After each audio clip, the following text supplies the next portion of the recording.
are all of the players students? Do they all enroll in this university? How much money does this program have? Why are they winning so much? Like, dude, look it up. It's not hard. Like,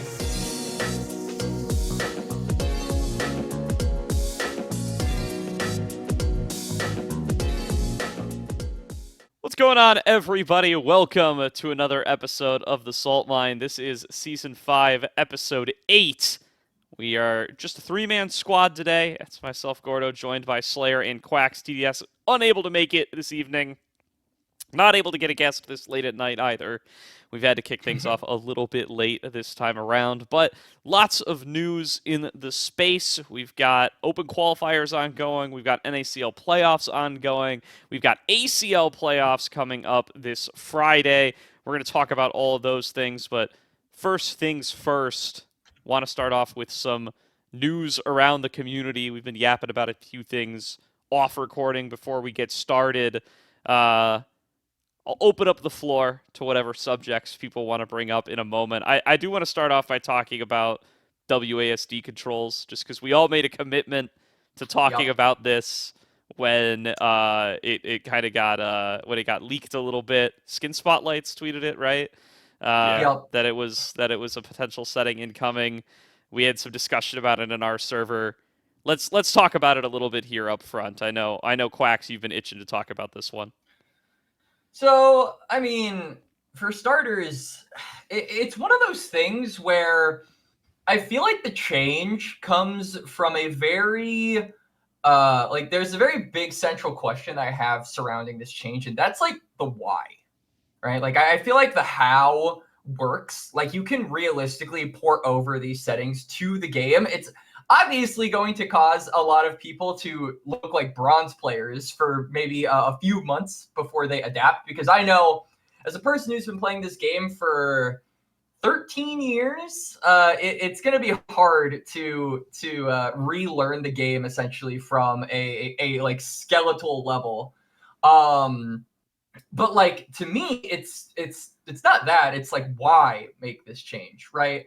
And I think the most plausible theory that I've heard is that it's for like getting new players into it, right? Like a lot of the popular games use the WASD controls. That's just how it works on computer. And everyone is saying, oh, if League had WASD controls, maybe it would be more popular. But I honestly don't necessarily think that this is the change that's going to save League or bring people to actually like start learning it. Because at the end of the day, you can change the controls and make it more manageable. The game is still hard as fuck without actually learning how to control your champion and move around the map. You have to memorize the abilities and combos and attack patterns of 180 champions, which are going to change with WASD controls, by the way. You have to memorize all the Drakes. You have to memorize the terrain. You have to memorize the Baron. You have to memorize timers.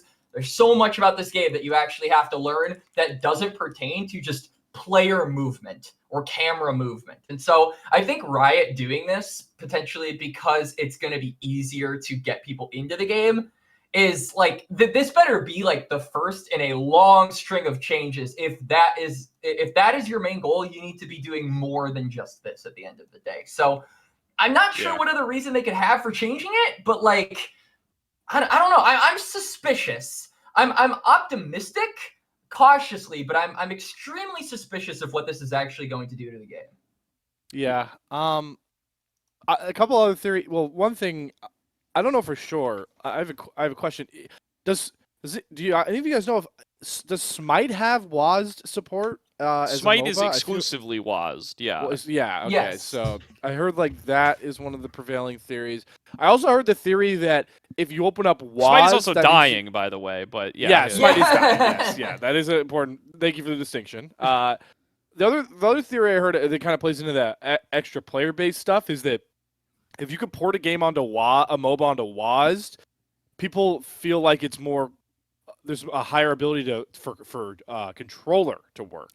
Is what I was hearing. That's what they said they've wanted to do ever since Wild Rift got announced at during that 10-year anniversary. they have not updated that like at all. Like they Yeah. have not given like jack shit to that. That's like what I'm kind of hoping doesn't happen, because like I don't want remember that. I remember when I was in like middle school, and you guys remember when like Fortnite was just getting popular and Fortnite Mobile came along with it, and you could always back, tell by when the you had a fucking mobile player on your team because it was cross-platform. You could have a guy on mobile, PC, Xbox, PS4, didn't matter. But like the fucking mobile players were just griefers. Like they had the reaction time of an 80-year-old grandma, and you could always tell when a motherfucker was on their phone. It's coming back And to so- mobile, by the way. and so it's just like I feel like this is going to be like a very interesting thing that Riot decides to do, if that is the case that you're saying, Slayer, because it's like, then are we going to have like cross-platform league? Like, am I going to be playing with? Right? Are my top laners going to be playing on fucking Xbox? GG, FF. So I don't play Valorant at all because I am a Counter-Strike truther, and I don't despise Valorant. I swear it off. But they don't have controller optimized for Valorant yet. That's like the first game Riot should try and make controller optimization for, right? Like unless I mean, Valorant's on console, isn't it? Yeah, so I think it does. Yeah, so I think it does. Okay, never mind. Maybe but that's it's like it's not cross-platform though. That would be a mess. it's not. Yeah, that'd be a mess. And Yeah, you're not gonna get enough. You're not gonna get enough league player. You're not gonna get enough console players to play League consistently if they're not put into the pool with the other keyboard players. Let me tell you that. So Well, I am going to give it ahead of myself. As I will just quickly say, and anybody out there can flame me as the old head who's been playing this game forever, and you can flame me as a guy that doesn't hit his skill shots as an Ezreal player. But I'm just telling you right now, if Waz comes out for every main mode, I am putting down Ezreal. Because I'm just not hitting any skill shots anymore. Like maybe I'll hit him for a little bit while everyone's trying to figure out Waz and they're just juking in place like idiots, and I get away with that. But like if this catches on, like I'm not playing skill shot champions. It becomes impossible to hit any of these skill shots. It becomes so much heavier. Like so many champions that are so skill shot reliant are gonna just get like actually skeletal nerfed. Like Ezreal's cryo is gonna fall down a ton. Like I can name 50 more champions. Xerath, Vel'Koz. Dude, Vel'Koz is already fucking hard enough. Like Azap, I'm sorry, man. Like if this happens, Azap is gonna be like at like oh my god, he's gonna be on like suicide watch. That's gonna be bad. Well, that's where I come in on this on the opposite end of Quax, right? Like I understand the why, right? Like the click to move controls are like a relic of like old RTS days, you know, for people like me who grew up playing StarCraft and Age of Empires on the fucking caveman walls. And but like for everybody else, like almost every game now is, you know, using keyboard to move, mouse to aim, right? That's what everybody's used to. That's what everybody you know, really plays almost every game on. I can't think of any other game where I click to move that anybody is really playing in the modern day. Sid Meier's Civilization 7. Yeah, I guess I haven't gotten Civ 7 yet. I did play a lot of Civ 6 and 5 and 4. But any Civ, right? You move with... Like, sure. There's turn-based games where I use my mouse to control my pieces, but... Yeah. And not really what we're talking about here. Nope. So, the why, I think, makes sense. Like, I can see how that makes the game more approachable. The how is where I get completely lost, right? Because it's... I mean, I Will Dominate already posted a video and an explanation on Twitter, like, kind of breaking down my whole stance on this bar for bar. But it's like... selection-based auto attacks, I don't see how those work and coexist with these kinds of like with these kinds of mechanics, right? Because it's like the fact that you can kite perfectly and do all this stuff to dodge skill shots, but then like the primary damage dealers in the game are still just selection-based, undodgeable, hitting you. Like, their power level just goes through the roof. And, I mean, these games have been made, right? Like, I played Battle Right. I've played Supervive. I've played the shit out of both of those games. And these games come out after League of Legends and Dota 2 and everything. They know what their competition is. a lot of character kits in these games are very close to League of Legends kits, are very close to Dota 2 It's hard kits. not to be. It's hard not to be. This is not an impossible. accusation. My point is these games clearly take inspiration from the existing mobile landscape, but you know what none of them do? None of them have marksman characters with selection-based auto attacks. I don't think it's because they haven't thought of the idea. I think it's because these things don't play test well. It doesn't mix. It doesn't play test well with WAS. Like these, games like Battle Right and Supervive and even Smite that has WAS movement as well. Like a consistent attribute that all these games have is that everything is a skill shot. You cannot have these selection-based abilities pretty much at all, let alone having selection-based auto attacks be the primary damage output for your team. On a WAS control. I just don't see how it works. I think it's going to be it's just such a drastic change. I don't see how it comes to League successfully. It also just kind of irks me because I feel like there are a lot of other technical issues that Riot could fix or improve before adding WAS into the game. Like, dude, I cannot tell you how many times I personally have complained about the client. Like, if you seriously, I'm sorry, but I will always bring this up. If you can bring fucking WAS to League of Legends, if you can figure out how to do that, as Gordo you're saying is a struggle, you can figure out how to fix that motherfucker. And then on the other hand, like one thing that Wild Rift does that I think League should have implemented the moment it got a chance was the split map, right? Where everyone looks like they're on blue side, but a team is technically on red side, right? That eliminates like the side discrepancy that they have on mobile. So that way you don't have like, oh, red side and blue side like aren't created equally. Like it's harder to win on one certain side than it is. Because that's factually proven that red side has a more tough time winning because of camera angles. So as a result, to balance it, they put the better players on red side. Like if you want to fix anything or if you want to make improvements, like I feel like that would be something to really index into and something that is way more logically less of a headache than WAS'd into League of Legends. So I don't know. Like I think that the change itself, it's tough to say what this is actually going to do to the game. Is it going to kill it? Is it going to like that? That's all speculative. But one thing I do know is there are a few other things that I would have at least liked to have seen coming before WAS that were much easier to do, and I think could have fixed a plethora of headaches that the community has had with just League overall for years, even over a decade.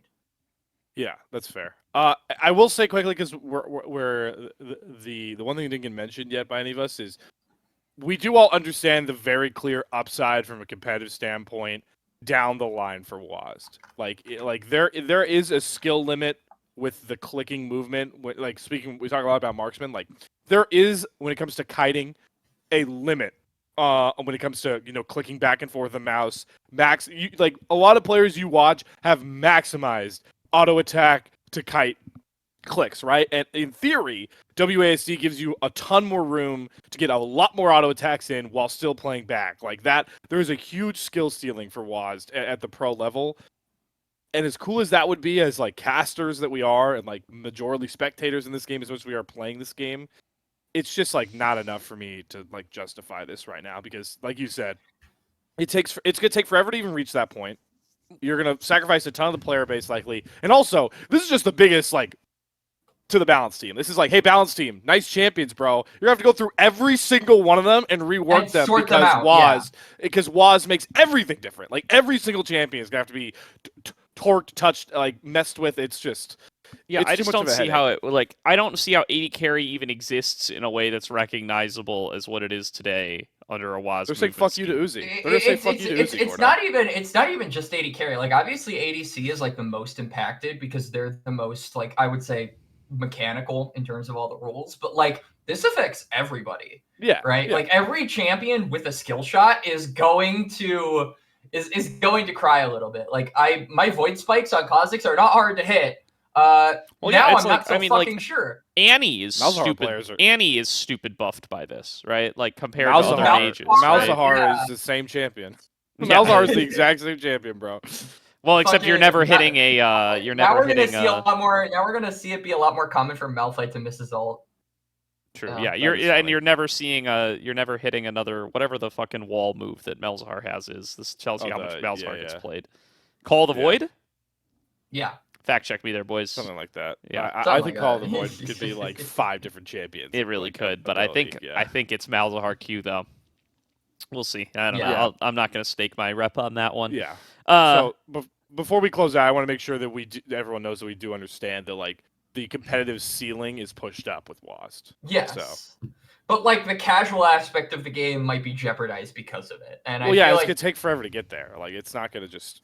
Oh, there Yeah, we go. so Competitive are level all kicks the, up. Yeah, so are all the pros at Worlds just gonna be like dog shit Yeah, at the when- game because they when do you- fucking are relearning the game while also having to quote Dude, unquote be imagine- at the top of their game? Like, imagine you go and They you buy dropped this in tickets to Worlds. September. You are like where's Worlds happening this year? Like China, it's China. and they're like, and you're like, oh my god, I got tickets to go. I live in like bumfuck Tennessee or something like that. I can't wait to fly to China and watch League of Legends. And then you see 10 people relearning a game as if they're like playtesting this shit. And you're just like, wow, that's not peak League of Legends. Freak, you lied. Like, that would be funny as hell. Imagine they drop this movement in August. Just like, Oh my hey fucking guys, God. we're adding WASD at the end of August. I There's kinda nothing just- major coming up. I'm really alarmed that this isn't actually a preseason change because this is the kind of shit you drop in preseason, not the middle of the fucking year. Yeah, this is the worst time to drop. Summer would This be the is such a worst bad time to do. God, please just delay the change. Like play test it and then maybe like remove it after a week and just let everyone play the year out. And then you can torture everybody come 2026. Like I just never wanted added personally. I just don't want it ever. I just don't. want it ever. Yeah, implemented. I don't know. I'm man. not a fan. I'm not a fan. I'm willing to give it a try. I feel like that's more than a lot of people are going to say about this change. So that's the best you're going to get out of me. All right. Okay, we'll get on to NACL in a moment. Quax, do we want to talk about Yeah, GorillaJones? Yeah, do we- so I mentioned this before the show, and the salt mine, or no, not salt mine, wrong salt pod show. Salty Rumback talked about this a little bit in one of their most recent episodes. I forget which one. They've been cranking out episodes left, right, and center recently since they took that. Yeah, week no, they're off. running But, circles around us. Having two guys really, Yeah, really I making mean, me relink how I set this whole thing up. You can just pump out content with just two Yeah. guys.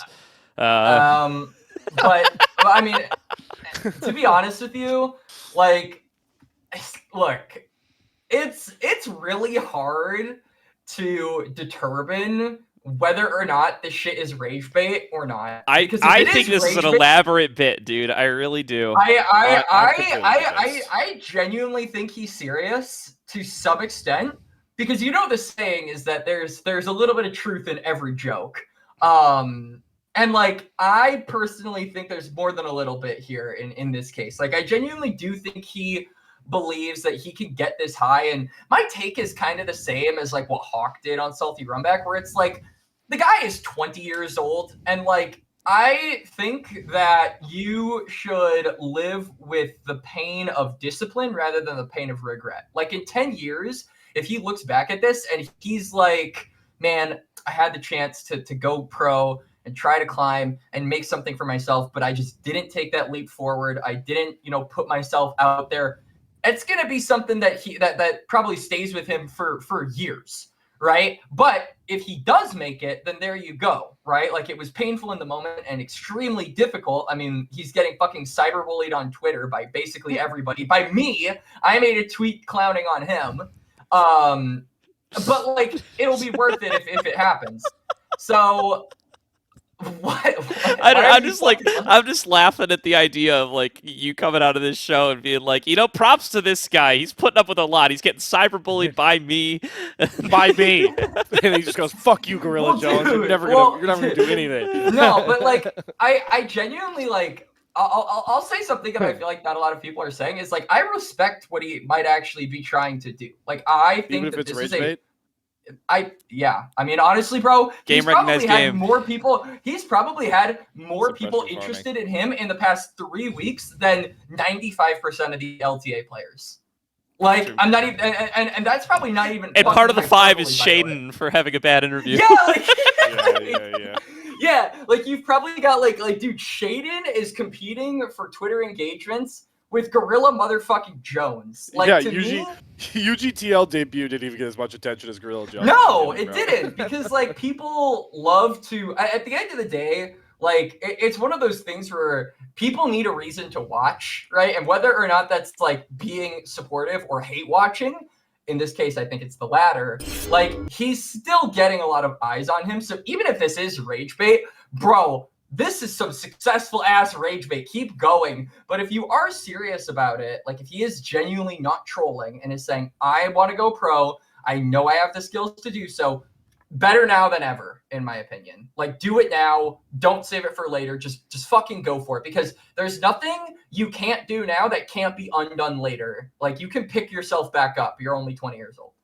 Yeah, I think Quax brings up a really good argument, and it would be a little bit Glass House-esque if we three sat here as guys who have dedicated endless amounts of time to casting League of Legends with the hopes of being, tier 1 casters, getting paid to do this for Says the guy who's casting a tier 1 league.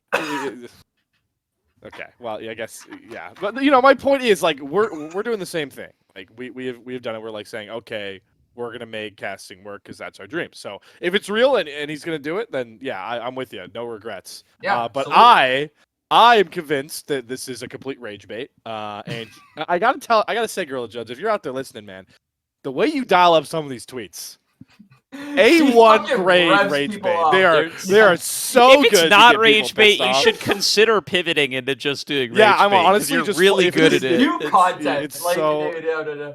He's like, I've got the head pain one. He's like, my elbow. It's just like, yeah. I'm like, it really hurts, so I'm gonna take a break. But after that, I'm gonna keep going because I'm gonna go to this fucker falls off, and I'm like, yo, dude. Well, the best part is, like, it's so successful that you've got like a NACL one trick on Twitter, like tracking his progress and being like, GorillaJones played 2 arena games today. He's or got the arena games every day are low-key the best part. The brawl games and everything. It's such a cherry on top, dude. It's so good. The fact that he doesn't even bring them up, he doesn't even address them on Twitter. No. It's up to the masses digging in to come in and be like, by the way, he played 3 arena games today. On this guy. That just shows you how much engagement is on this shit. You've got people looking at his op.gg, stalking him like they're the fucking CIA, staking out his like account. Like, it's crazy. Like, it doesn't even matter if it's rage bait or not, because it could be successful either way. He's the fucking Zodiac killer of rage bait, dude. He's like leaving hints and tricks for people to find along the way to get more upset at. It's look, I wanted to bring up this point just simply because I think it's funny as fuck. I think that this is one of like dude, listen. There has been a lot of bad shit in in league as a whole, especially in North America in 2025. Like, there has been not a ton of good news. I'm not saying this is good news. This is just a good fucking time. And I feel like we need that at the moment as like a community overall. So like, I am having fun like listening to this discourse and watching all of the tweets unfold. Like, every time he tweets something along the lines of like, big shocker today to everybody, but I'm not going to play some league. I got some IRL stuff going on. Peace out, motherfuckers. And then you see the whole comment, just a wave of angry 30 to 40-year-old like people like stalking his account. EU West players calling him washed and saying North America has no talent. Like, dude, I love it. This is so great. This is like the equivalent of like Halo lobbies. I remember my favorite moment so far for the GorillaJones talk. My favorite moment is the one day he like gains LP. So one day he wins. I think he wins like 4 games. Yeah, he got. And yeah. he's up like 71 LP, and then he tweets, "Feeling good. Gonna decide to stream some here so you guys can watch." Turbo ints 1 game on stream. loses, immediately turns stream on.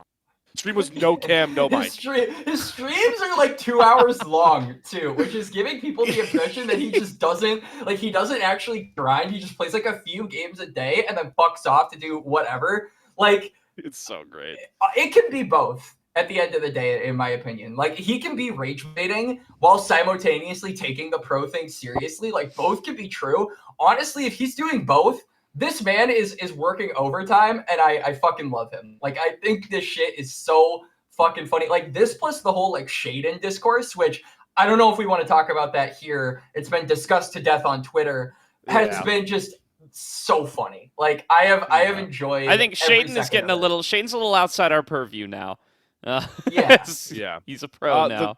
The last thing I'll say on the GorillaJones thing that I do think could become a little bit of a scummy point was I do know that we don't have proof that like these bets are like real, but it does sound like he took a lot of bets with like some decent amount of money to like that he'll make these spots. So if this goes wrong and he just flakes on the bets, like that's.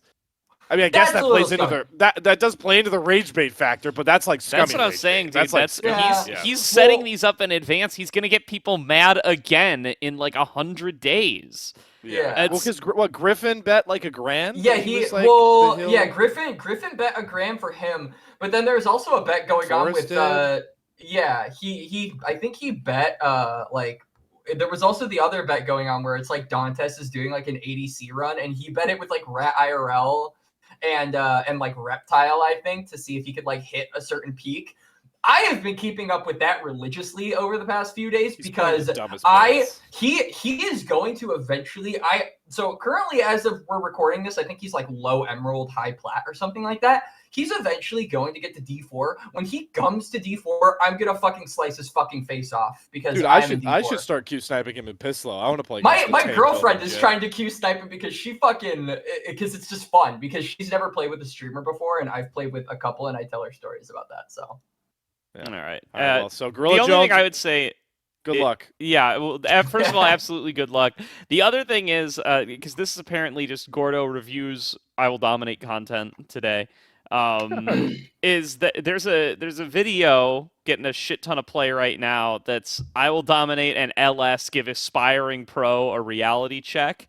And the entire video is is Dom just explicitly disagreeing with LS's tweet, by the way. It's like so weird that it's like the video is like clickbaited, like it's the two of them ganging up on GorillaJones, but really it's like the video is Dom just being like, no, if he's actually going for it and wants to not live with regret, like the stuff that Slayer was saying, then go for him and go for it. And that is largely my opinion on it as well. I just think it's weird that it's like it's all, and I think this might just be the rage bait cycle going on again, but it's like even people who are like honestly saying, like, yeah, you know what, you're young, you can afford to take risks, you can go for this kind of stuff as long as, you're operating within some kind of margin of reality and, you have a fallback or whatever if it doesn't work out. Like I think there's a lot of people who have that opinion, or a lot of like people that aren't just like internet goblins fucking hating on everything that have that opinion.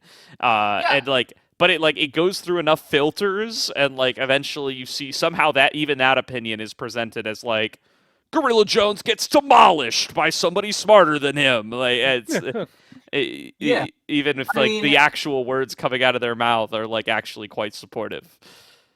That's the last thing I want to say on this topic before we move on is like the whole LS response to it, because I'm glad you brought that up.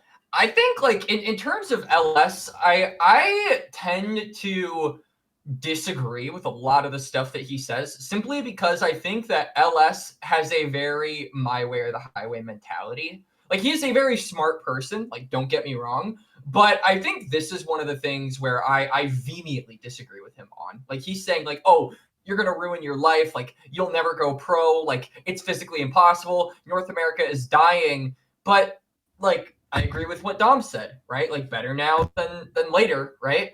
And I think that it just is...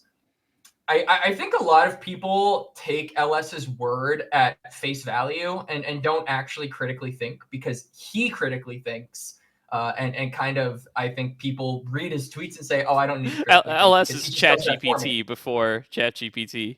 A little bit, but like he's like, I think, objective on a lot of stuff. Like, yeah, you shouldn't do a lot of this stuff, but that doesn't mean you can't, right? And I feel like a lot of people like twist the words of LS to say you shouldn't do that to like you you physically can't do that. Like it's impossible, right? Like it goes from like inadvisable to impossible because people push LS's words to extremes and tend to, I think, really like over dramatize his words, his opinions to like go further in one direction than it actually intends to be, if that makes sense. No, I agree with that. Like, I mean, we're living in a world where APA is like a successful North American pro player. Like and that's not hate on APA. That is like, that's a story of like a guy who was, not a blue chip prospect, was not like, coming in anticipated to be like this huge competitive player, was not even getting academy looks for a while, and now is like a real like top tier LCS. Everyone knows the motherfucker. Yeah, like yeah. So like you can't tell me it can't be done. You can't tell me it's impossible. I agree it's unlikely, but it'll happen to somebody, right? Somebody that the broader community is not aware of at all will go pro before this whole fucking thing is done for. Why not GorillaJones? Because he's not playing the game, perhaps, but that could be the only reason. He's playing arena, bro. I do want to say, before we get into NACL, Duan just posted the results of Pick'ems for ACL, and I got fucking second, dude. I missed by 6 points. Oh, no. Oh, well. Ball knower, at least. But congrats to Raw Knack from, it looks like they're affiliated with Conviction somehow. I don't actually know this person, but congrats to them. Enjoy your RP. I didn't want the RP anyway. I would have given it to whoever got second, but second place it is. I'll hang my hat on that one for now. Let's talk about NACL playoffs. Let's. Woo! So, round 1 gets played this past week. Let me unfilter on LTA North because I do not want to be on Leaguepedia right now. I do not know what happened to fandom over the last week or so, but this shit is crashing Google Chrome like nothing else. It crashes my whole PC. So, I'm going to try to avoid last week. Leaguepedia right now, or if I do use it, it'll be on my phone. I want to largely talk about the round 1 matchups. I think Dark Zero 2-0 in Conviction and Luminosity 2-0 in Winthrop are like barely even noteworthy. Those are, those look like regular season series to me, baby. I mean, not too much to hang your hat on there. But let's talk about Winthrop beating Near Airport 2-1 again. Back to back. Dude, I fucking... Okay, so first of all, I do want to say, I love the reaction that the community that actually tuned into this had when Winthrop won. There was that fucking Reddit thread. Oh my god. This was already talked about on Salty Runback, but there was the one Winthrop Reddit thread where it was like, what is some random fucking team from South Carolina doing, beating some of the Reddit LCS discovers goats? C-Lol. What the fuck is this? Like, dude, Reddit, I think, is where people who are old go to just be surprised and complain. Because, like, I swear to God, Reddit knows maybe 30% of the actual scene. And when they discover something that pertains to the missing 70%, they go fucking apeshit. Like they did in this thread where they're, like, having all of these questions like, are all of the players students? Do they all enroll in this university? How much money does this program have? Why are they winning so much? Like, dude, look it up. It's not hard. Like, it shocks me, bro. But on some real shit, yo, Winthrop, awesome job. Like, mobility is actually the fucking GOAT. for that game 3, and Double Lift is especially the GOAT for that game 3. You know why. Dude, I don't know if you I don't know how closely you guys listen to the broadcast on these. For me, not closely. So whatever I catch from the broadcast is a little miracle. I try to learn from them. Yeah, I mean, I don't get me wrong. I love the casters, and I listen to them when I listen live, especially. I definitely listen to them. But when I'm watching back, I'm like often on 2x speed. I'm often skipping 5 seconds at a time. I can't really get everything they're saying. But I did catch Cubby dropped a fucking banger in that Winthrop near Airport series, where I think it was like game 3 or something.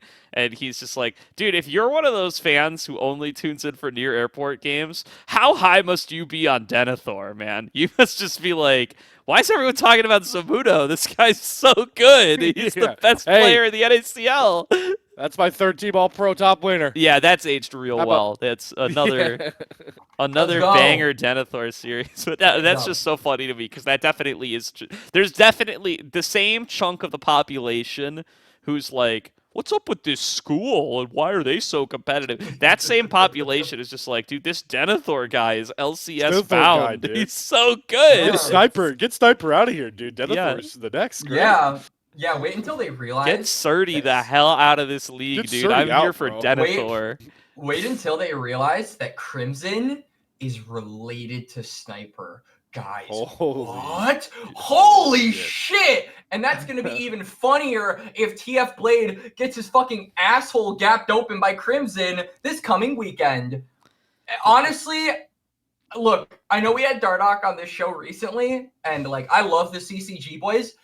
They got to take the fall here because if Near Airport fucking lose this series, they're just done. Like they're done. Like Spica, and I don't know how. Like Spica's out, by the way. Like I don't know if you guys saw like the drama pertaining to that post series loss. These guys have like 4 out of 5 of these players have like lost their fucking minds. Like I listened in on like the post series talk between Double Lift and Spica because I knew it was going to be cinema because these guys always argue with each other after every single loss, and they were going at each other's like fucking hands, feet, throat, neck. Like it was crazy. And then like Croissant is under fire, and like the whole team is just like turning on each other when things go bad. Dude, like if they lose to CCG, like there's a legitimate chance that we get like drama, like breaking news. Spica vows to never talk to Yiliang Double Lift Peng ever again. Like it's gonna be absolutely hilarious, but like I really don't want Near Airport to leave the league because I feel like that would be worse for the NACL overall. So I'm kind of hoping that they win. I'm sorry, CCG, you guys got to be the sacrificial lamb. It's just don't make this hard. I feel like I gotta gamble with our future a little bit here because I agree that I do not want Near Airport to leave the league, but I do. But you want them to lose. I do want them to finish 6th. I think that's good. I don't know, and maybe it's overly hopeful, but like something needs to shake the community at large out of their perception that like ERLs are a beautiful like fountain of talent, and NACL and NACL qualifiers are just like it's a fucking sewer. Are just the same fucking 30-year-old players who have never been pro before playing. Like I think, you know, Double Lift getting 6th. Double Lift and Pobelter and Spica getting 6th would be a great way to do that. Yeah. That said, I don't know that they will lose to CCG. I think it would need to be. I hate to say it would need to be. CCG has gotten close. CCG got real close in the regular season. Like they almost had it. They've been kind of. I feel like they've been. Falling, like I don't know. They've been up and down a little bit. They've been up and down. I mean, my biggest concern, right, is like Near Airport have a lead by like 15 minutes in all 3 of those games. Like Near Airport's early games are solid, and I think a lot of that comes from having the best jungler in the league left, with UG gone. So it's a tough ask for. I feel like that's also what I want CCG to be doing, right? I think CCG's looked the best when Dardock can get rolling early, and then they have, you know, I think Breezy and Array are a very solid late game insurance policy. Yeah. Just play for Aljun as much. I would realistically just play for Aljun yourself as much as you can, Dardock. Yeah, I mean, if you can negate, or maybe Crimson. if you can negate Pobelter as like a late game win con, then I actually think your chances significantly shoot up because Doublelift isn't really the carry for this team. Blade is kind of more of an independent variable than anything else. Like what he does, I feel like doesn't actually affect the team at large most of the time. Spica is obviously like the biggest conduit, but his influence falls off later on.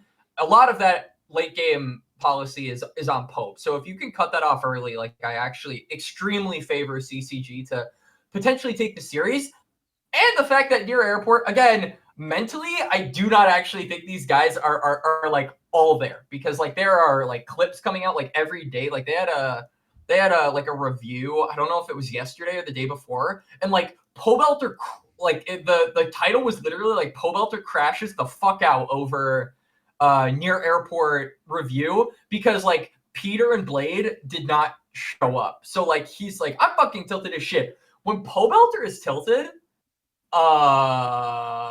that's like your favorite uncle swearing for the first time. Like that shit. Was D-Lift at EDC for that VOD review? I think so. I think he was. That's so funny, dude. I mean, yeah, I don't know if I would describe it as a crash out, although I do know that was the title. I remember this. It was not a crash out, but it's like. But he's getting frustrated. Yeah, you could definitely feel that coming from this team a little bit as well. And I mean, that's part of the cost of having everything so public and everything so streamed.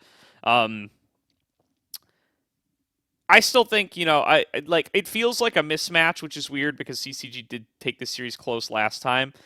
I just feel like I need a Ray and Breezy to like be able to step up and be something in lane, or I need Dardock to like outperform Spica, which feels very unlikely. Like I think Pobelter is so reliable and safe in mid that it's like hard to play towards that lane.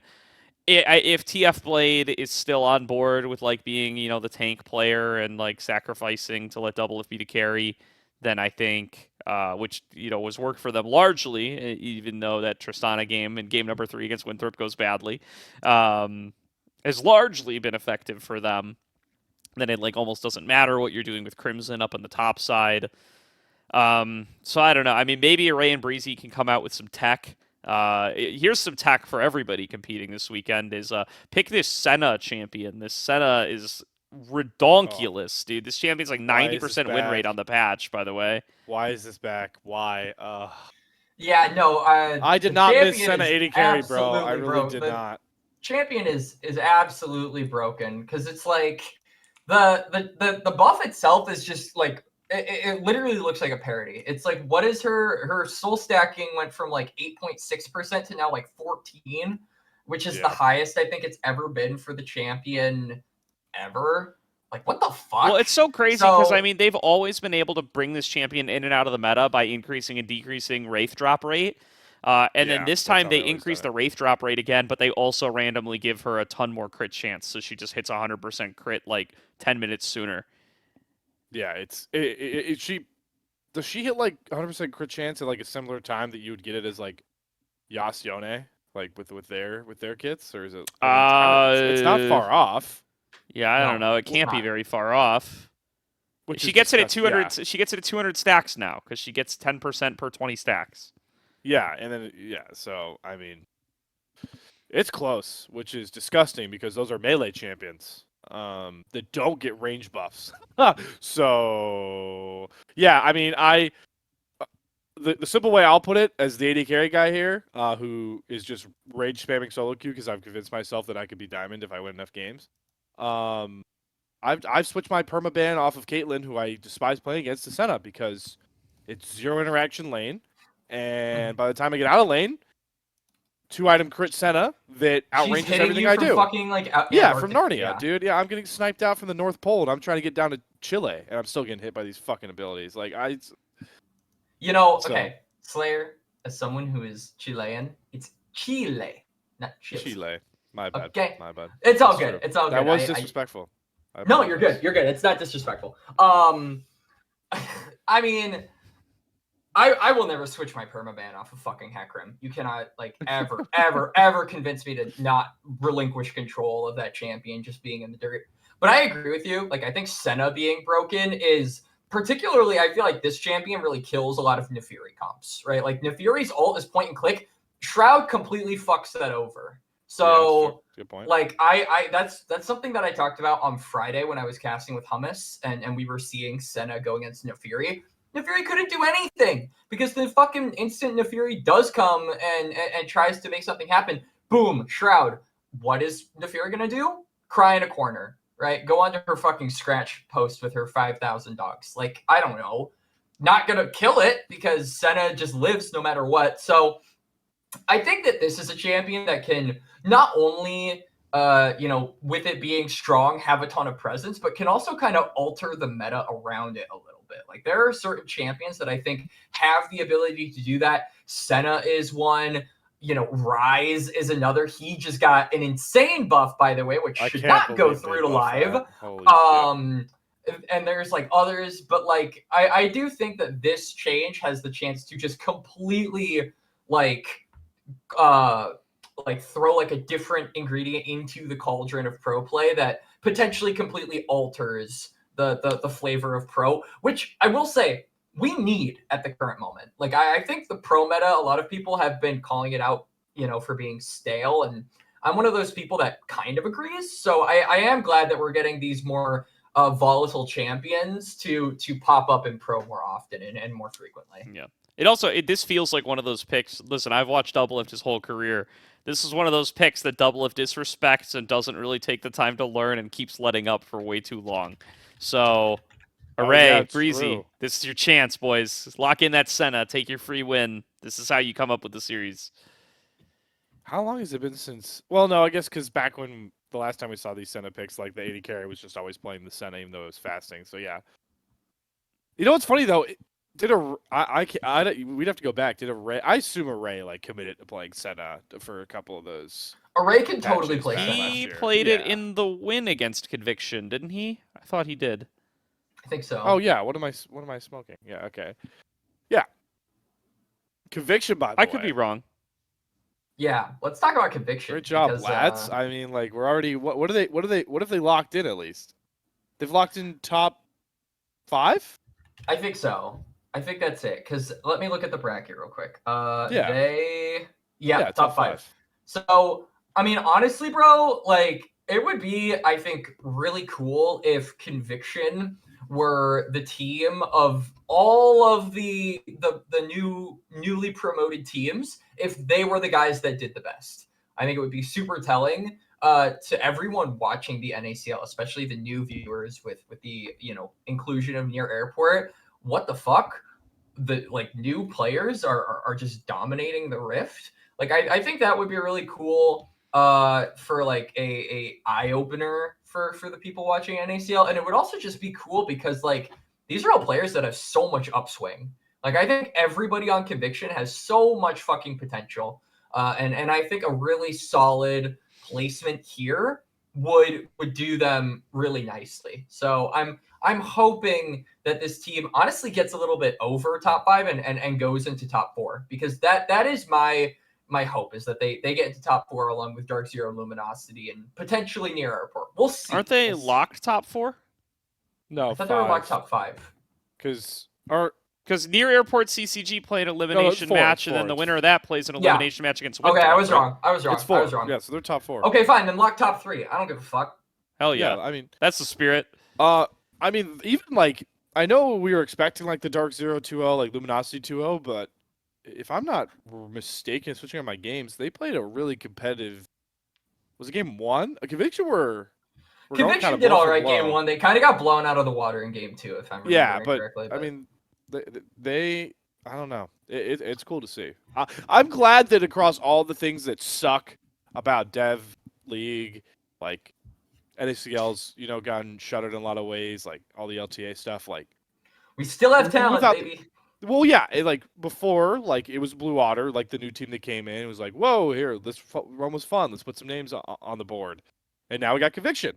It's cool to see that like 2 recently promoted orgs have made deeper runs than predicted. Because again, like nobody, you will not go back and find any quotes from us, Salty Runback, or any of the NACL community saying that they think Conviction get top 4, except maybe Bach. Bach may have said that somewhere. May have, and then We Sean yelled love at you, Bach. us. Yeah, I mean, I agree with you, Slayer. I think that Conviction kind of repeating the success that Blue Water did last split is really cool, especially, as something to look forward to. Like, I know a lot of, even though they didn't place as highly as we were predicting, like, we still were interested to see how Blue Water would do keeping their same roster because of the success that they had last split, right? So I think Conviction can definitely ride this momentum. I will say, though, that I think that this is probably just going to be like a Dark Zero Luminosity final. Like, they're going to be playing next week. No, when do they play each other? Because they're going to be playing each other the week after. Yeah. Like I May expect those two 29th. teams to just be in finals. If I'm being completely real with you, and honestly, if the whole Dark Zero thing is like if their players are just slowly like rusting off into LTA, then like I'm kind of rooting for Luminosity. Like if all the Dark Zero players are gonna find a home elsewhere, then like fuck it. Like welcome to the league, LG. Like just beat Disguised. But yeah, that's a completely different other conversation. Yeah, I think, and we'll be able to chat about that a little bit more as we get deeper into the playoffs. But all in all, I think not, other than that Winthrop upset over near Airport, not the most shocking first week. These playoffs are going to like really creep by. It's very weird because it's like, remember, it was like just last split, we were like racing through playoffs in 3 weeks, and that was with 8 teams. And now we have 6 teams, and we're going to like just, I mean, that was 1. This is going to be 2. Then it'll be 3, 4. It'll be 4. We're going to do 4 weeks for 6 teams. Whereas in prior splits, we've done 3 weeks for 8 teams. There's just so few games. Yeah. But, oh well, no worries. And there's like a whole, like, there's a whole 1 less set of games because it used to be like 4 best of 3s in the start. Like, nobody would get buys because you had 8 teams in playoffs. Now teams get buys. So. Yeah.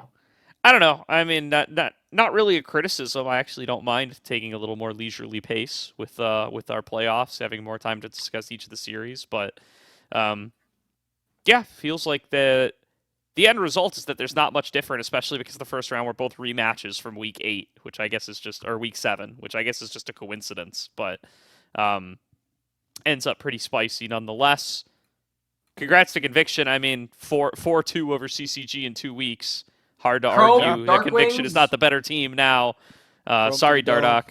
Congrats, Bob. Chrome, Dark Wings, finish the job, boys. I know Chrome at least watches the show sometimes. Do it, bro. You got this. It's only a matter of time, man. Keep going. Hey, listen, just you two think about this the same way you guys approach that CeeLo run, man, with Slew. Yeah. Like, nobody thought you were going to run it. Just run it. Why not? Yep, play with that confidence. Is it a much harder spot than CeeLo 2024? Yep, not gonna lie to you. But do you think? Yep. And CeeLo is one facet, but another facet of Tier 3 that I want to segue us into now, at least because I feel like it's appropriate. Yeah, look at me go. That's clean. Is NACL OQs. So this has been going on for the past week, I believe. This has been a really, like, I remember last OQs, it felt like it was like a very, like you were just talking about how the playoffs for NACL were going at a leisurely pace. This is going fucking rapid fire. Like, we're already at promotion series. Yeah, because they have a promotion tournament too now. They have the promotion tournament I know, now too. Still. Here's the thing. It was 3 weeks before, and it's 3 weeks now. What they did that makes it feel a little faster is there was an extra winners round earlier. I don't remember here. Hang on, let me take a look. Before I put my foot in my mouth, let me check this really quick. Yeah, so it was So before, it was day 1 was 2 rounds of winners bracket, right? And then you went to day 2, and it was 2 rounds of lower bracket. So you would, if you went 2-0 in the first day, if you went 2-0, you wouldn't play again until week 2. Now they stacked early lower bracket games with the second round of upper bracket games. And the reason they did that is, and started overlapping them more, is to not run into the scheduling issue that they ran into last time that made them cut the lower bracket final games to best of 3. So we're going to have actual best of 5s for the lower bracket qualification games this time. Better late than never. So yeah, the schedule it's still 3 weekends, but yeah, the schedule is explicitly different. So now we already have our first qualification matches. I think let's just chat about those 4 teams here, both in the interest of time, because we want to get into ACL playoffs, and because we're gonna have next week now to talk about the lower brackets and who we expect to qualify from there. So our 4 teams are Citadel, UCI, Dorado Gaming, and Jolly Rogers. So, let's talk about Citadel first. I mean, Citadel's the obvious one, right? Yeah. This team's coming for NACL, baby. I don't know. I mean, this team's I locked hope for they a do. tournament. I don't really. I don't like, dude. If this team doesn't make it, like, I will be shocked, because these guys, like, everyone was shocked that Citadel didn't make it last time. Yeah. And now, like, honestly, like, these are all players. Like, you were talking about the drought in certain roles, Gordo, last time when we were doing All-Stars. the All-Stars, yeah. Bros, yeah. And you mentioned basically every single player on Here's all the this missing list. players. I found them. Yeah. Diamond, Instinct, Bradley, Phillip. I don't think you mentioned Kenvy, but, like, dude, these are all fucking powerhouses in Tier 2. So, like, I think that this is the kind of team that I want to see go against, like, Conviction. I want to see Conviction go up against, like, this Citadel squad, because I feel like this is the quintessential old guys versus new blood. Like, this team has the ability to, I think, develop so many more storylines and bounce off of so many more teams. So, praying to God they make it. Nothing against UCI. I really like University of California, Irvine, but, like, I'm rooting for Citadel on this one personally, even though we're not, I don't think, covering it on Aegis on Saturday. Like, my spirit is with Citadel for this one. Yeah, and look, man, I'm sorry, UCI, right? Because I like the school and I like the team. I love Xiao Danny. This is a soft bracket, boys. This is a bit of a fraudulent run. I'm not gonna lie. I mean, they get Zero Animosity, who are mega overseeded at 7. Like, this is a team that did not even make ACL playoffs. Again, sorry, Zero Animosity. I like that team as well.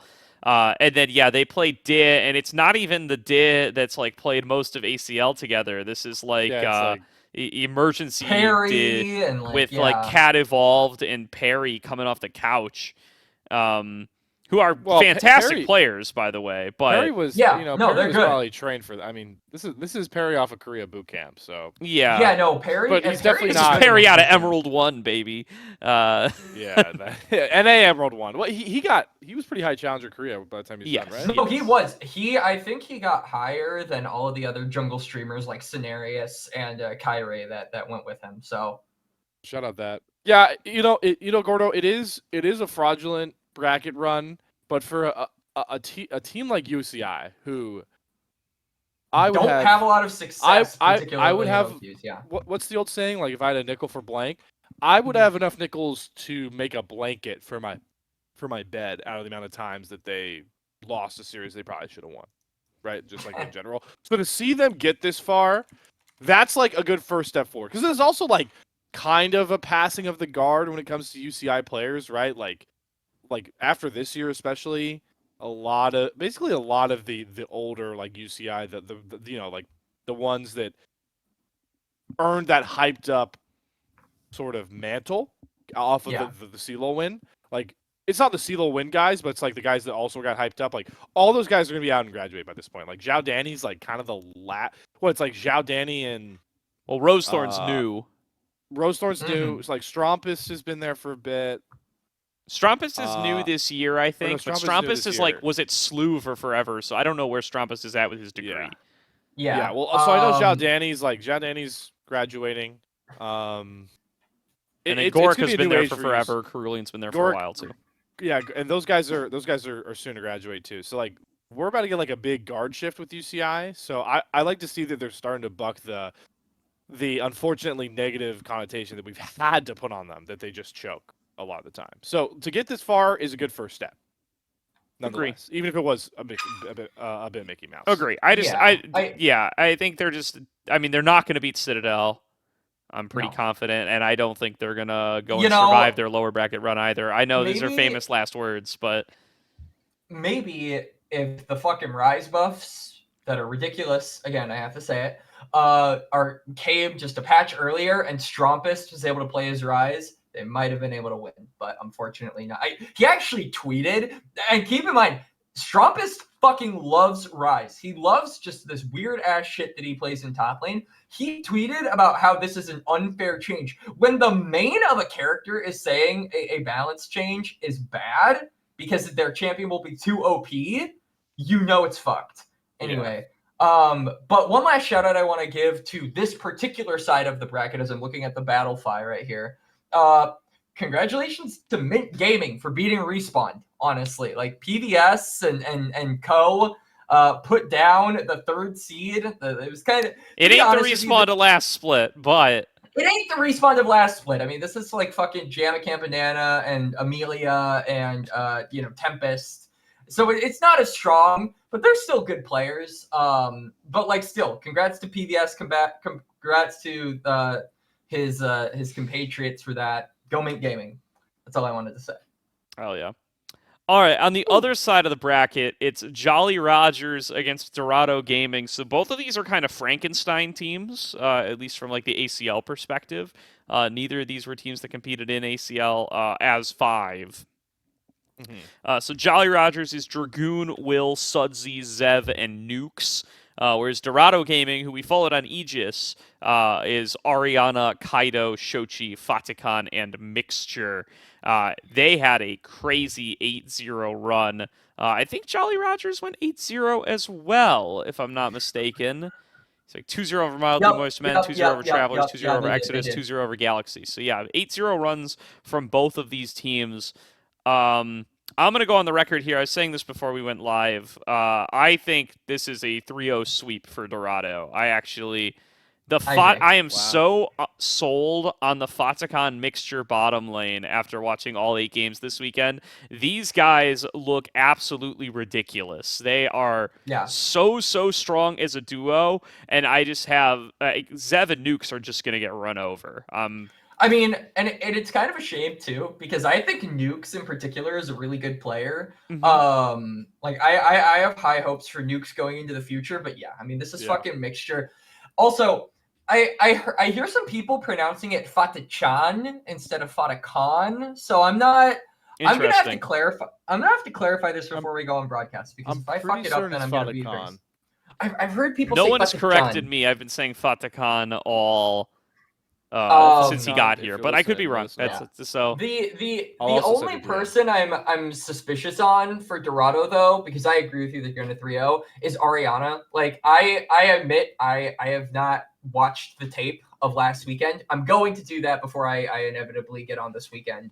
But like, I mean, Gordo, I'll let you kind of tell. Like, how did Ariana do this past weekend? I think Ariana did quite well. I think Ariana... So what's interesting is, like, I feel like Shochi is taking a more supportive role on this team. A lot of Galio, a little bit of Annie here and there, some Oriana, but, like, not really playing the, like, traditional Shochi stuff. It feels like Shochi's always played everything, but it feels like, he's really leaning into, like, the Galio and stuff. Putting a lot of faith in the import side lanes to be their carries. And I think they both do it quite well. I've been impressed with Ariana. I think he's a really strong laner. I think he plays these carry champs really, really effectively. The Ambessa is a huge threat. The Gwen's a huge threat. I think he's very good on these kind of split pushy carry kind of things. Did well against Barrick, did well against Olorum as kind of the tests. I'm kind of ignoring the first couple of round opponents. They were not really up to snuff with a team of this caliber. But I've been fairly impressed with Ariana.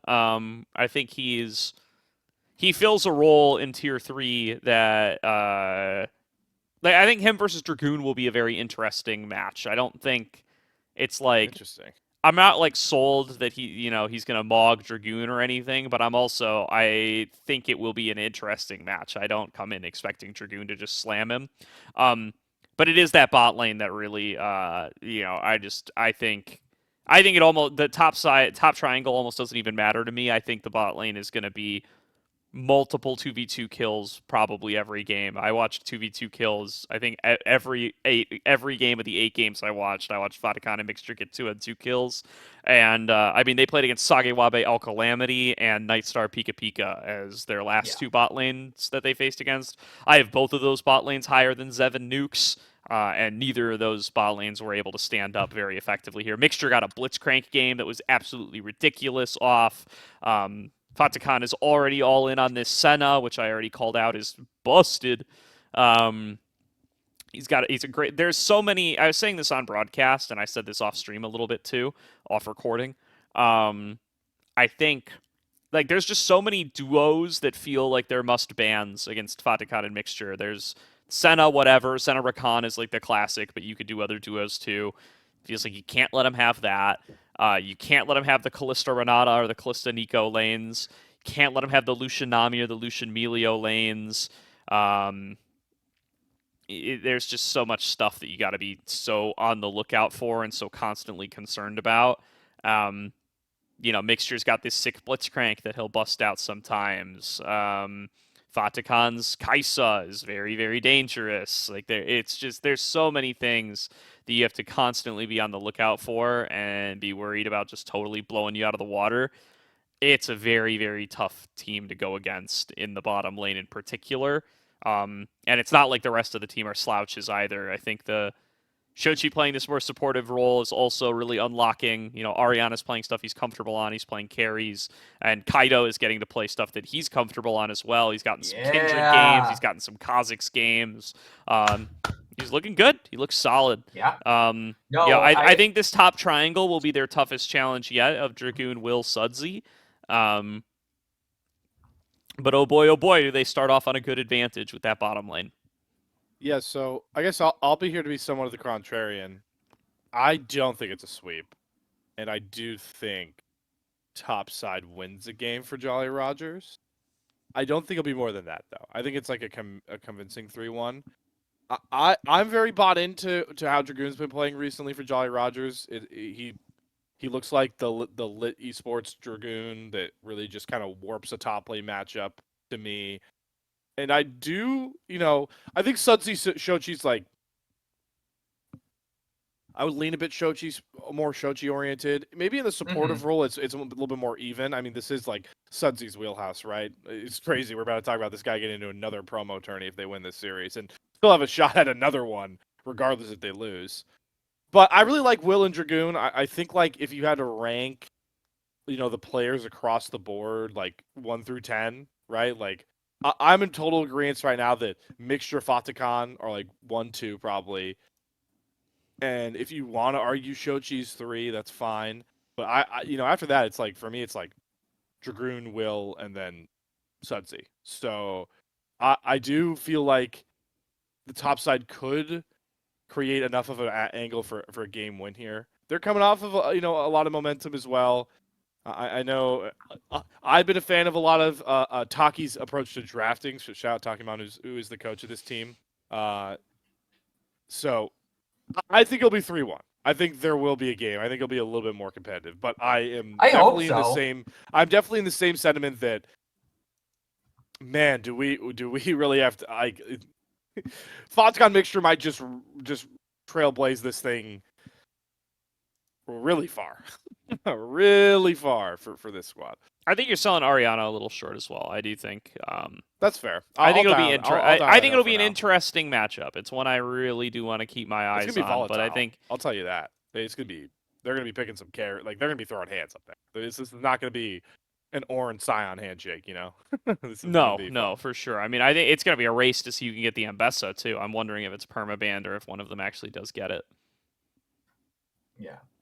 Also, shout out to Dorado, like being in the spot to get in the promo tournament. Again, we talked about it a lot. I'm going to keep the blurb a little bit shorter, but this is an Oregon Tier 3 that constantly made championship caliber amateur tournament rosters. Like we talk about, like, your AMLs, like Risen Divine Leagues, like even like the other like Titan and Blue Water offshoots. Like they always have some of the most competitive rosters. They have a lot of titles in a lot of these spaces. Really cool to see the progression come across to now. We're projecting them to get into the promotion tournament for NACL as an org. So really cool to see for Dorado, knowing where they've come from. Agree. All right, let's move over to ACL, where we have established our 16 playoff teams. Want to talk about the 8 upcoming round of 16 matches, get some little faint predictions going in. A lot of these are teams we've already talked about, but want to also get to introduce some of them to a newer audience who maybe hasn't been paying as close of attention to ACL. It's been a fun split. It's been a great format, and very interested to see how this bracket is really going to end up shaking out, especially because we're going to get to see a lot of names that we've already talked about here. So without further ado, let's get into these matchups. First one, first seed versus 16th seed, going to be Citadel against Mint Gaming. We've seen this matchup already in the OQs. Citadel and Mint Gaming met there, where Citadel were able to take them down. Worth pointing out here, Mint Gaming does have Ariana from Dorado Gaming. So the Mint roster is Ariana, A Bit Bad, Ginkle, Verticality, and PVS. They're running Spencer in the OQ, while Ariana plays over on Dorado. Citadel, meanwhile, running, I believe, the same roster from OQ, although they've run Porsche a lot more frequently than they ran Phillip for ACL. Yeah, it's probably going to be Porsche. Yeah. I don't think it matters. I think that this is a clear, like Citadel is poised to probably win the whole thing. They're probably going to be arguing with it over like Conviction and Galaxy. Like those are the 3 that I have most likely taking the whole thing. But if they were to show signs of struggle here, it would be like extremely worrying for them. So I hope for their sake that this is a very quick, a very quick series. Yeah. I mean, tough draw. I don't know what more there is to say about this one. I mean, I will say, like, sometimes these OQ level, like promotion tournament level teams do get caught in ACL when they line up, but it's not going to be here. It might be later down this bracket, but it's not going to be here. And probably it is double elim, so there'll be more opportunities for Mint to have a better matchup later on. But yeah, I think Mint is not the team to take down Citadel. I think I would be quite surprised. Ariana against TC Porsche could be a little swingy of a matchup, but yeah, I do think the rest. I mean, Instinct and Bradley are a huge problem in ACL, guys. They just are. Yeah. Massive problem. Yeah. Up next, Conviction Star up against Deathmark Esports. So, Conviction Star, a team that surprisingly to me, especially given some rumors that we heard about this roster and offers they were receiving towards the end of the NACL season, not competing as 5 in the OQ. The bones of this team, those bones being Maddie, Nightstar, and Pika Pika, are on the Cupid Esports lineup, but Lawrence and Doxa are sitting this one out.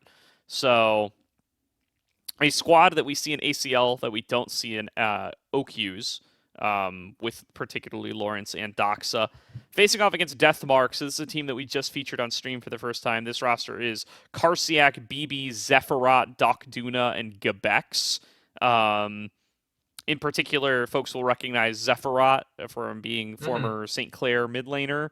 And then like Karsiak and BB have like floated around on OQ teams for a bit. I was moderately impressed by this team. I thought they looked pretty good, especially while scouting. I think Karsiak and BB have put together some pretty solid performances over the season. Was Karsiak the guy you were talking to me about? Yes. Before Quax? Yeah.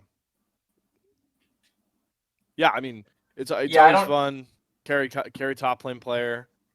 It'll be exciting to see. I always just like preach creativity in these matchups. Like, it's a rough one on paper. Like you're you got to play. You're going up against like Lawrence, who, just to remind, like this was the guy that was in the conversations with like like Horter and Lawrence were hand in hand for a really long time, like talking about upcoming guys in the top side. Lawrence qualified for NACL. Right? Yep, and with Lawrence Blue Otter, and then ended up not being able to take the spot. Yeah, exactly. So, just play that same handsy style, like go right at Lawrence. That's how you catch these teams off bat, and try and play your style, learn from this matchup, and it's double elim. So, I think now is the most important spot to try and like throw stuff at the wall and see if it sticks to catch an opponent off. Yeah. Mm-hmm. I mean, I don't have a lot to add. I think you guys kind of hit a lot of the points that I wanted to talk about sort of on the head. The last thing I will say in regards to Conviction Star is like, I am just kind of hoping that like in particular, like looking not necessarily at this matchup, but like at the future of the tournament as well, because we're anticipating that these guys are probably going to blow this one out of the water. I just really hope that this is just another good showcase for Nightstar, because I think Nightstar is a really promising AD carry who hasn't been talked about nearly enough. So I think a good result for CMB here would be really cool. And obviously, you've got your well-established players, but Nightstar is like, I would say, the least known player across, ball knowers in the tier 3 space. So I'm hoping that he has some time to shine, because I think that would do him wonders, and he deserves it because I think he's a really good player. Fair. All right, up next we got Galaxy Gaming against Legacy Esports, a showdown that might actually end up quite interesting here. So Galaxy, running the exact same roster that they qualify, or that they played an OQ with. And they were the first seed overall. Nope, their juggler is different. Krakadon is different. It was City Witty in OQs. Well, it's Krakadon now in OQs. Their OQs last weekend. Okay. Yeah, they're playing with these 5 in this OQ as the number 1 seed. They did lose to Jolly Rogers in the previous round, but up until then, we're looking pretty good and still are alive in the lower bracket. Definitely in the conversation for teams we expect to qualify for the promo tournament from the lower bracket. Think this is a deservedly high seed team. I think Legacy Esports come in as a team that could have been a much higher seed, but even in their last matchup here against Chainfest, instead of going to 3, they are running substitutes. They are not staying with the same consistent roster. I believe they ran a Josu with Fadagon support on that last matchup, but in theory, their starting roster is the bottom side of that Dorado team that we've been hyping up throughout a lot of this episode now, Fatakan and Mixture, and then it's with Dragoon, Cross, and Command Attack as the top triangle. I mean, crazy. First of all, a cool little crossover of a matchup that we're going to get to see at OQs this weekend on one team. But also, I mean, a roster that sounds like on paper they could contend with Galaxy. I think they could. I actually think this is the first series where I think the team that is lower seeded. I don't know. I'm assuming the main broadcast is going to cover this one, but if I had to say, I would say like, fuck it, I want to cover this one. Yeah, I don't know. That's a good idea. We should cover this one. I'm going to figure that out. But you're probably right, Quax. I haven't thought about it yet, but yeah. It's a good shot. It's a good shout. Yeah. I should just not say anything. I would have figured it out, man. I was second place in Pick'em, all right? I know what teams are good. All right, yeah. You're a ball knower. I know. Yeah, I mean, I do love the idea that if you just don't bring it up, like we're just gonna not notice Galaxy versus Legacy here on the schedule. Well, it's like I mean, I have a story just real quick. So I went through my finals week recently. Like now we're done with the semester, right? And one of our final assignments was we had to present our poems that we had written to the class. It was a presentation. Sure. And you know how that shit always goes. The teacher walks around and is like, "Do I have any volunteers?" And maybe you'll get like 1 or 2 bitches that are like, "Oh yeah, I could share my poem. I think I did really good on it." For these things. Yeah, and then everyone else just silently keeps their head down and just doesn't say anything and just hopes they're invisible. Well, the teacher was sitting down, and I look over for maybe a millisecond and make eye contact with the teacher. She notices and is like, "Gavin, do you want to present?" And I'm like, fuck. Fuck. So, it's one of those. If I just don't say anything, maybe Gordo won't notice. That's Yeah, no, that's that's fair. full rep. That's fair. I mean, this is a No, but slam no, dunk that pick, I though, will be Gordo. having Galaxy and Legacy Esports present to the class. I think that's if yeah, I have any say on it. This is like a rarity. Like, this is one of the most hype round 1 matchups. This is so hyped that I wish like we could break rules to make it a BO5. Like, that's the level of hype it's at. So definitely tune in for that one. Holy moly! My favorite part is just the cross compatibility. It's like, hey Dragoon, hey, good luck tomorrow, man. You want us to get you this win before we take it away from you tomorrow? Like, it's gonna be so fun. I do think if I had to make a call, I think I would cast Galaxy, just because this Legacy team has felt like they're kind of. This Legacy team's kind of all over the place. They've been a little all over the place in this season. I think this is not their priority. I think these players are all planning on doing other things with other teams. Yeah. Yeah. No, for sure. All right. I would say it's probably 2-1 Galaxy. Yeah. Well, up next, Apex Predators versus Calamity Esports. Apex Predators, a team that we haven't really gotten to feature much of, but, qualified nice and early on a very solid run. That's Geiger, Colthrow, Flocon, Psycho, and Barlow is that team. So, and I mean, I think they're going to kind of continue to just kind of cruise to a pretty impressive season without us talking about them much, because they are facing down Calamity. I think probably if I were to power rank the playoff teams, I would have Calamity pretty close to the bottom. No offense to Trey Dog, Halls, Lonnie, Icade, and Pentius, but they do kind of sneak in here at the very end, and I'm frankly kind of surprised that some of the teams they make it in over. I mean, I covered these guys yesterday with Hummus, and yesterday as of recording this, guys. Monday, and I don't want to say I wasn't impressed, but I feel like you can always kind of tell the caliber of a team by how well they transition their early game leads into the mid to late game, right? I think the tendency for a lot of the middle of the pack to lower tier teams is that they get a lead early and then they have moments where they can throw it and then moments where they do throw it. In the case of the series between them and Bikini Bottom Warriors, which we covered on the Salt Mine, Hummus and I joked that whoever won the early game just lost the game. And that was true for literally all 3 matches. So Calamity were ahead in game 2 by a lot, and they fucking dropped the ball. In game number 3, they were kind of gifted a lot of resources because Bikini Bottom Warriors kept doing the exact same thing, which is throwing in the mid to late game and just losing fights when they shouldn't have. So I am not super high on Calamity. I will say the one player that I think really impressed me was Lonnie. I was really impressed with him in the mid lane. I thought he did very, very well. But I mean, realistically, he's going up against fucking Flocon. So you tell me, guys. Yeah, I mean, I watched sparingly on my phone some of that game 2 collapse. Yeah, it was rough. Again, learning opportunity, guys. Learning opportunity, shaping our identity as a team. Those are the important core fundamentals to take away from this one.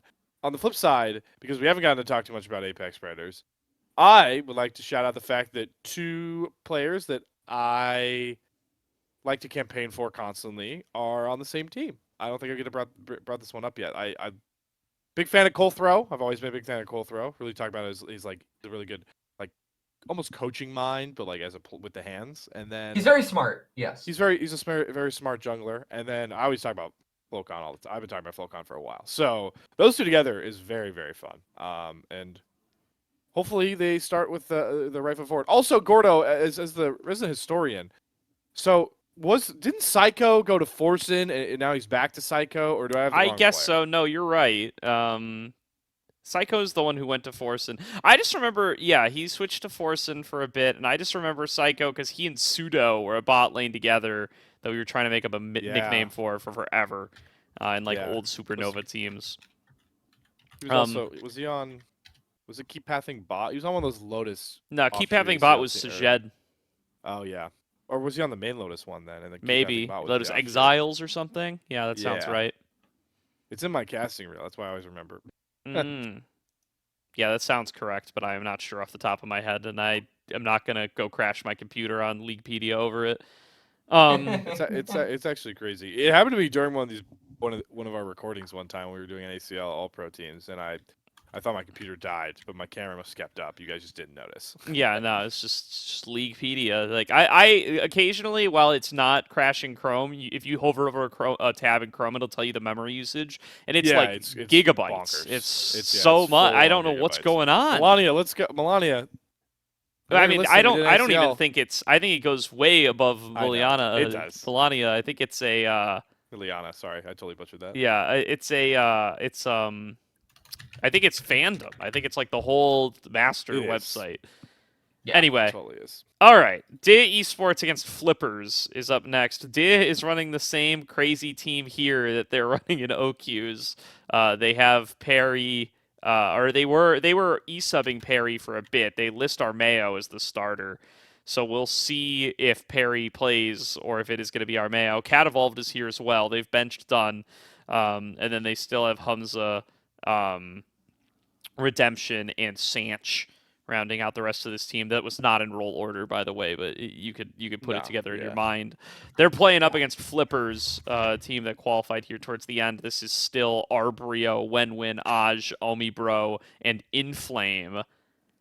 Maybe a little bit of an angle here. I don't know what to make of this DIA team, especially when they're changing out who's playing so frequently. I mean, I feel like they could lose any day, so I think Flippers have kind of an angle here. I think Flippers. I think Flippers do. I will say, Flippers are kind of on my shit list because they canceled 10 minutes before we were supposed to cast them yesterday. So they're a little bit on my list of like, I'm hitting you guys with the side eye a bit. But no, in all seriousness, guy, if any of you are watching this, it's really not a big deal. This might be the series that I campaign for on the B stream. Honestly, we'll see. But I agree with you. I think that this series could honestly go either way because it seems like DIA are pivoting more toward a content team rather than like an actual serious team. Honestly, though, like if Armeo is the jungler here, like I think they can probably just win. Like I think he's so far above all basically 9 of the other players in this lobby that he should just be able to raffle stomp Flippers as long as DIA give him resources. Yeah, I do think this is like a spot to get caught. I think this is I would guarantee this goes 3, and in a BO3 spot, like you just got to win one more game. I find it intriguing that is Lancelot Link. He's a top laner. Am I Yes. switched up? Like yeah, he was the top laner for that Reluminate team that made top. He was their sub, I think. Or no, he was. I'm thinking of Arbrio. Yeah, he was playing with them the whole time. So I'm just to see he's the sub, but like Win-Win, very committed to both content and the grind. So shout out you Win-Win if you're listening in here. But I've always been a big fan of Aj. I think he's like a sneaky tier 3. I do like Aj. I like Aj a lot. So yeah, I don't. I mean Quax. With my track record on ACL broadcasts, I do not have final call on what streams we do. Also, if you're listening today, I will be casting one of these playoff matchups finally with Quax, so that's fun. You know what's funny is I think that'll probably be our only one for a long time because after this Friday, I'm gonna be gone on Monday and then gone the following Friday, and then like I'm gonna be going to Raleigh for the CLO finals next weekend, and then I'm gonna be in Spain for 2 weeks. And then I'll be back. So that's like literally a month from now to like a month from when we're recording this, the 20th, is when I will be back. So it's okay though, because we're getting in like we're min-maxing Quack Slayer casts because we're also doing the POP weekend. Yeah. So that's 3 best of 3s and a best of 5. So that's minimum 8 games. Or 9 games. That's a minimum 9 games of casting. Yeah, so there you go. Yeah, but my point being, you get to pick the Salt Mine stream on Friday because I have been a fraudulent human being on this front. Nah, you're good. But I would also campaign for this one because I think this one goes at least 3. I think if you want to go safe to pick a series that is going to be at least entertaining from a gameplay aspect, this one is a good shout. Yeah. Nice, very nice. We'll see. Maybe going to be on the salt mine with that one. Up next is Pookie Bear against Foxtrot. This could also be a bit of a sleeper. Pookie Bear, unfortunately, had to FF the OQ, but they did register for the OQ with this team. Still a squad that I'm a fan of. They qualified nice and early as well. This is ex-Royal. They have a player named Four River in the jungle, who I believe is new. They've been running NZT more than anybody else in that role, but he's listed as a sub. Sean in mid lane. Kita at bot, also known as and Che at support. This bot lane in particular been pretty impressive for me. And then they, of course, are facing off against Foxtrot, which is Ember, formerly known as Maces, Institutional in the jungle, Aquanick at mid. It's Aquanick. I don't remember why that's our boy, but that's Slayer and I's boy for some reason. When did we 100%. cover? When did we even cover him? I mean, it would have had to have been Risen. I mean, like I would assume it's Risen. I don't know. Good I mean, player. ACL and Risen are the two that linked us the most. So Yeah, Draven Baka at bot and Light and Reset at support. This is another team that had themselves a pretty smooth little run. They qualified last week. They weren't even in the final 5 in. Tough matchup against Pookie Bear, though. I do think this Pookie Bear team is sleeper good. Their mid laner, Sean, has impressed me. I think him versus Aquanick could be an interesting matchup to watch. Yeah. it kind of a little bit of a segue. Did I not just see earlier today that Che is the one doing a meme rate? Is Che's not meme racing both GorillaJones He might be. and Dantes? I swear Che I saw a tweet from Che that said that. I don't know if it's the same Che, so maybe I'm mistaken. I think there's but- only really one Che. Che. I don't think so. I think you're thinking of the. No, it's not him. I don't think so. If this is the right guy, I just went onto Twitter. It says Che, and his description is 20 lol Chinese. I don't. Okay, so maybe I don't know. Maybe we can figure that out another time. I just see their last tweet is if your last name is not Shora, don't lock in Riven. I think that's the same account. I don't know. I know. Okay, this one's funny. Waterboarded for 10 hours or one game with Unugly Broccoli is 80 carry.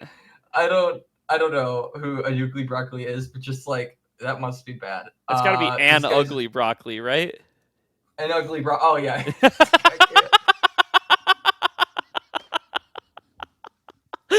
Oh god, it's getting too late at night. All It's right. fucking late, man. Yeah, it is. It really is. All right, we got 2 more series left to go, but Pookie versus Foxtrot could be a fun one. Shout out to Aquanick.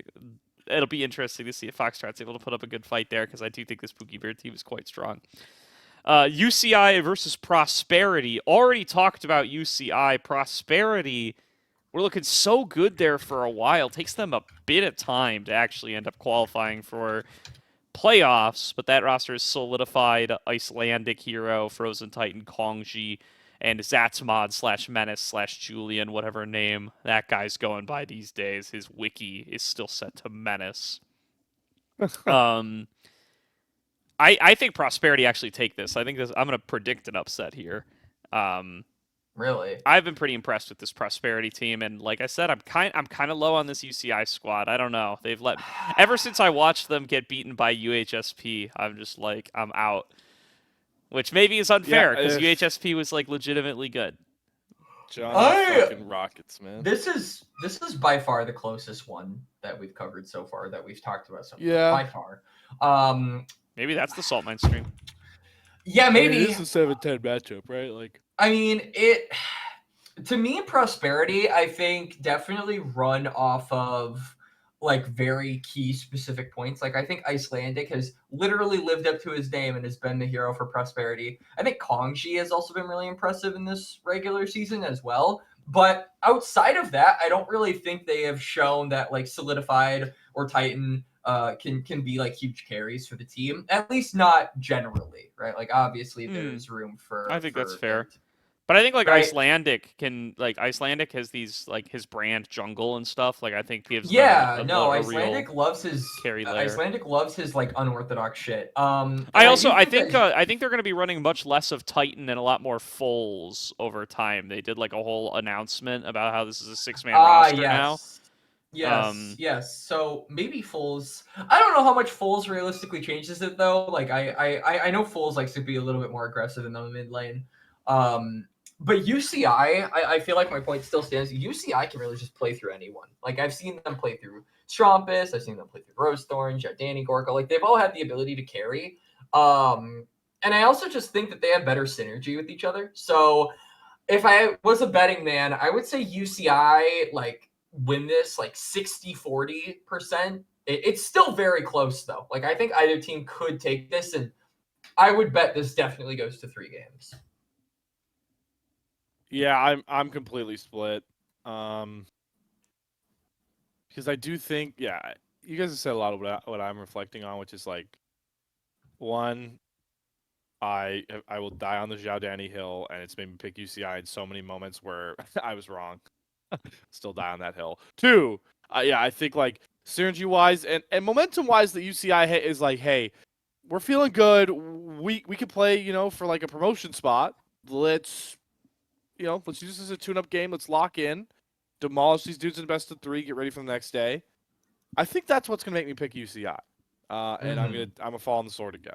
But I don't hate this upset pick for obvious reasons we've already stated.